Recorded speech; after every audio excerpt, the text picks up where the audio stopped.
Hi ನಮಸ್ಕಾರ ಎಲ್ರಿಗೂ ಹೇಗಿದ್ದಾರೆ. ನಾನಂತೂ ತುಂಬ ಚೆನ್ನಾಗಿದೆ, ನೀವು ಕೂಡ ಚೆನ್ನಾಗಿದ್ದೀರಾ ಅಂದ್ಕೊತಿದ್ದೀನಿ. Welcome back to one more videos. ಇವತ್ತು ಹೆಸರು ಕಾಳನ್ನ ಬೆಳೆಸ್ಬಿಟ್ಟು ಕಿಚಡಿ ಹೇಗೆ ಮಾಡೋದು ಅಂತ ತೋರಿಸ್ತಿದ್ದೀನಿ. ಕ್ವಿಕ್ಕಾಗಿ ಆಗೋಗುತ್ತೆ, ಒಂದು 5 ನಿಮಿಷದಲ್ಲಿ ಆಗೋಗುತ್ತೆ. ಊರಿಗೆಲ್ಲ ಹೋಗಿ ಬಂದುವಾಗ ಮಾಡ್ಕೊಳೋದು ತುಂಬ ಚೆನ್ನಾಗಿರುತ್ತೆ. ಇದಕ್ಕೆ ಮೇಯ್ನಾಗಿ ಹೆಸರು ಬೇಳೆನ ಯೂಸ್ ಮಾಡ್ತಿದ್ದೀನಿ. ಹೆಸರು ಬೇಳೆ ಅಥವಾ ಬೇಳೆ ಯಾವುದಾದ್ರೂ ನಡೆಯುತ್ತೆ, ಕಾಳು ಅಥವಾ ಬೇಳೆ ಯಾವುದಾದ್ರೂ ನಡೆಯುತ್ತೆ. ಈ ಕಪ್ಪಿಂದ 1 ಕಪ್ಪಷ್ಟು ಹೆಸರು ಕಾಳು, 2 ಕಪ್ಪಷ್ಟು ಅಕ್ಕಿನ ಬಳಸ್ತಿದ್ದೀನಿ. ಹಾಗೆ ಇದಕ್ಕೆ ಇಂಗ್ರೀಡಿಯೆಂಟ್ಸು ಜಾಸ್ತಿ ಏನು ಬೇಕಾಗಲ್ಲ. 1 ಈರುಳ್ಳಿ, ಸ್ವಲ್ಪ ಶುಂಠಿ ಬೆಳ್ಳುಳ್ಳಿ ಆಪ್ಷನಲ್, ಬೇಕಿದ್ದರೆ ಹಾಕ್ಕೊಬೋದು, ಇಲ್ಲಾಂದರೆ ಶುಂಠಿ ಬೆಳ್ಳುಳ್ಳಿ ಸ್ಕಿಪ್ ಮಾಡ್ಬೋದು. ಇಷ್ಟನ್ನು ತೊಗೊಂಡು ವಾಶ್ ಮಾಡಿ ಇಟ್ಕೊಂಡಿದ್ದೀನಿ. ಈಗ ನಂತರ ಕುಕ್ಕರ್ ಇಟ್ಟಿದ್ದೀನಿ ಸ್ಟವ್ ಮೇಲೆ. ಸ್ವಲ್ಪ ಜೀರಿಗೆ ಸಾಸಿವೆನ ಹಾಕಿಬಿಟ್ಟು ಚೆನ್ನಾಗಿ ಸಿಡಿಸ್ಕೊಂಡು, ಕರಿಬೇವು ಇದ್ದರೆ ಹಾಕ್ಕೋಬೋದು, ಒಂಚೂರು ಹಿಂಗನ್ನ ಸಹ ಸೇರಿಸ್ಕೋಬೇಕು. ಟೇಸ್ಟ್ ಅನುಸಾರವಾಗಿ ಹಾಕ್ಕೊಳ್ಳಿ. ಸ್ವಲ್ಪ ಜೀರಿಗೆ ಸಾಸಿವೆ ಚಟಪಟ ಅಂದ ನಂತರ ಇದಕ್ಕೆ ಆನಿಯನ್ ಹೆಚ್ಚು ಮಾಡಿದ್ವಲ್ಲ ಚಾಪಾಗಿ, 1 ಆನಿಯನ್ ಆದರೆ ಸಾಕಾಗುತ್ತೆ. ಯಾರೆಲ್ಲ ನನ್ನ ಚಾನಲ್ ಹೊಸದಾಗಿ ನೋಡ್ತಿದ್ದೀರಾ ಪ್ಲೀಸ್ ಬೇಗ ಸಬ್ಸ್ಕ್ರೈಬ್ ಮಾಡ್ಕೊಳ್ಳಿ. ಹಾಗೆ ಪಕ್ಕದಲ್ಲಿರೋ ಬೆಲ್ಲೈಕನ್ನ ಕ್ಲಿಕ್ ಮಾಡಿ ಆಲ್ ಅಂತ ಸೆಲೆಕ್ಟ್ ಮಾಡ್ಕೊಳ್ಳಿ. ಹಾಗೆ ವಿಡಿಯೋ ಹೇಗೆ ಅನಿಸ್ತು ಅಂತ ಕಮೆಂಟಲ್ಲಿ ತಿಳಿಸಿ. 1 ಲೈಕ್ ಕೊಡಿ ನನ್ನ ವೀಡಿಯೋಸ್ಗೆ ಇಷ್ಟ ಆದರೆ. ನೋಡಿ, ಇವಾಗ ಆನಿಯನ್ ಹಾಕಿ ಬ್ರೌನ್ ಆದ ನಂತರ ಈ ಅಕ್ಕಿ ತೊಗೊಂಡಿದ್ವಲ್ವ ವಾಶ್ ಮಾಡಿಟ್ಟಿರೋದು, ಸೊ ಅದನ್ನೆಲ್ಲ ಸೇರಿಸ್ಕೋಬೇಕು. ಸೇರಿಸಿದ ತಕ್ಷಣ ಇದಕ್ಕೆ ಸ್ವಲ್ಪ ಅರಿಶಿನ, ಉಪ್ಪು, ರುಚಿಗೆ ತಕ್ಕಷ್ಟು ಎಲ್ಲ ಹಾಕಿ ರೆಡಿ ಮಾಡಬೇಕು. ನೋಡಿ, ನಾನು ಹಸಿ ಖಾರನ ಬಳಸ್ತಿದ್ದೀನಿ.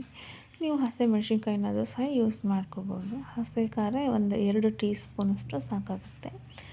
ಖಾರ ಇದ್ದರೆ ಸ್ವಲ್ಪ ಕಡಿಮೆ ಮಾಡ್ಕೊಳ್ಳಿ, ನಿಮ್ಮ ರುಚಿ ಅನುಸಾರವಾಗಿ.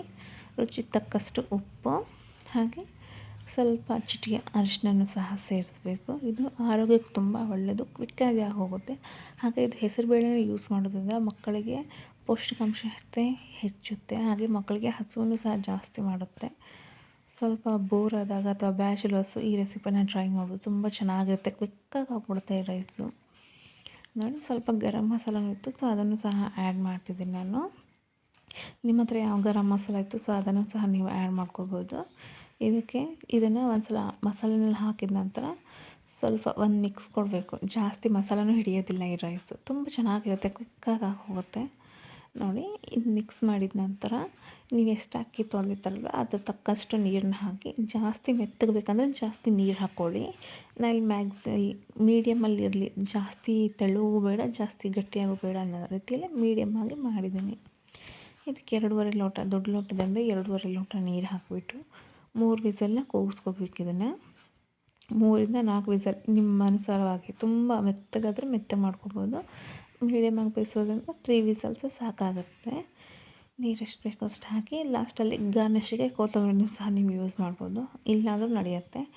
ನನ್ನ ಹತ್ರ ಇದ್ದಿದ್ದಿಲ್ಲ ಸೊ ನಾನು ಯೂಸ್ ಮಾಡಲಿಲ್ಲ. ಕ್ವಿಕ್ಕಾಗಿ ಹೋಗುತ್ತೆ, ಒಂದು ಸಲ ಟ್ರೈ ಮಾಡಿ ನೋಡಿ, ತುಂಬ ಅಂದರೆ ತುಂಬ ರುಚಿಯಾಗಿರುತ್ತೆ. ಮಕ್ಕಳಿಗೆ ತುಂಬ ಇಷ್ಟಪಟ್ಟು ತಿಂತಾರೆ. ಬ್ಯಾಚುಲರ್ಸು, ಆಮೇಲೆ ನೀವೆಲ್ಲರೂ ಜರ್ನಿ ಮಾಡಿ ಬಂದಾಗ ಏನು ಅಡುಗೆ ಮಾಡೋ ಮನಸ್ಸಲ್ಲಿ ಇಲ್ಲ ಅಂದರೆ ಸೊ ಇದನ್ನು ಸಹ ಟ್ರೈ ಮಾಡಿ, ತುಂಬ ಚೆನ್ನಾಗಿರುತ್ತೆ. ನೋಡಿ, ಇದು 3 ವಿಸಲ್ ಬಂದಿದೆ. ಇವಾಗ ತಣ್ಣಗಾದ ನಂತರ ತೆಗೆದ್ಬಿಟ್ಟು ತೋರಿಸ್ತೀನಿ. ರುಚಿ ಅಂತೂ ತುಂಬ ಅಂದರೆ ತುಂಬ ಚೆನ್ನಾಗಿತ್ತು, ಅಲ್ಟಿಮೇಟ್ ಆಗಿತ್ತು ಅಂತಲೇ ಹೇಳ್ಬೋದು. ಮೌತ್ ವಾರ್ಮಿಂಗ್ ಅಂತ ಹೇಳ್ತಾರಲ್ಲ, ಸೊ ಹಾಗಿತ್ತು. ನೋಡಿ, ಈ ರೀತಿಯಾಗಿ ಇದರಲ್ಲಿ ಮಾಡಿದ್ದೀನಿ. ಪಲಾವ್ ಮಾಡ್ಕೊತೀವಲ್ವ ಆ ಸ್ಟೇಜಲ್ಲಿ ಮಾಡಿದ್ದೀನಿ. ವಿಡಿಯೋ ಇಷ್ಟ ಆಯಿತು ಅಂದ್ಕೊತಿದ್ದೀನಿ. ನೋಡಿ, ಇದಕ್ಕೆ ಲಾಸ್ಟಲ್ಲಿ 1 ಟೇಬಲ್ ಸ್ಪೂನಷ್ಟು ತುಪ್ಪನ ಹಾಕಿದ್ದೀನಿ. ನೀವು ಸ್ಟಾರ್ಟಿಂಗು ಸಹ ಹಾಕ್ಕೋಬೋದು, ಲಾಸ್ಟಲ್ಲಿ ಹಾಕೋದ್ರಿಂದ ಟೇಸ್ಟು ಚೆನ್ನಾಗಿರುತ್ತೆ ಅಂತ ಲಾಸ್ಟಲ್ಲಿ ಹಾಕ್ತಿದ್ದೀನಿ. ಲಾಸ್ಟಲ್ಲಿ ತುಪ್ಪ ಹಾಕಿಬಿಟ್ಟು ಇನ್ನು ಸರ್ವ್ ಮಾಡಿದರೆ ಆಯಿತು, ತುಂಬ ಚೆನ್ನಾಗಿರುತ್ತೆ.